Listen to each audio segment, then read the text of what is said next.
Guys আজকে ধান নিয়ে যাব, ধান নিয়ে যাবে চালটা ভাঙায় তারপরে ভাতটা রানবো। কিন্তু এই কি হলো, আমার ধান পড়ে গেল। এখন কি হবে? এখন নতুন করে ধান চাষ করতে হবে। মালিক বলেছে নতুন করে ধান না চাষ করলে খেতে দেবে না, তাই ধান চাষ শুরু হয়ে গেল। দেখতে পাচ্ছেন আমি রোপণ করতেছি, এখন রোপণ করতে হবে। করে দেন খিদে লেগে গেছে, এখন কি করব? দেন এখন আমি একটু খাইতে হবে, কারণ খিদে লেগে গেছে অনেকেই। এখন দেখতেছেন রোপণ হয়ে গেছে কি সুন্দর, এবং আস্তে আস্তে ধানটাও পেকে গেল। আজকে ধান আনতে যাবো, এই জন্য বড় একটা কড়াই নিয়ে আসছি। সেই কড়াইয়ের ভিতরে ধান আজকে উঠাইতে হবে। এই যে দেখতেছেন ধান কাটা শুরু হয়ে গেল আমার, এখন ধান কাটা শেষ।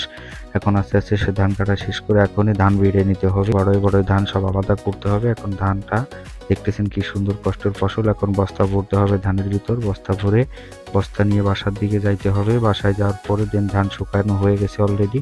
এখন ধান ভাঙাতে পারছি, এখন দেখতে পাচ্ছেন এই দেখেন চাল হয়ে গেছে। এই চাল দিয়ে এখন ভাত রান্না করা হবে। এখন ভাত রান্না হয়ে গেছে, এখন দেন তরকারি রান্না হয়ে গেছে, সবকিছু দেখতে পাচ্ছেন সুস্বাদু তরকারি। এখন মা আর আমি খুব মজা করে খাবো। দেখছেন মা কত দেখতে পাচ্ছেন কত খুশি। এই খুশিতে সবাই একটা লাইক এবং একটা সাবস্ক্রাইব করবেন আমার চ্যানেলে, নতুন চ্যানেল তো সবাই সাপোর্ট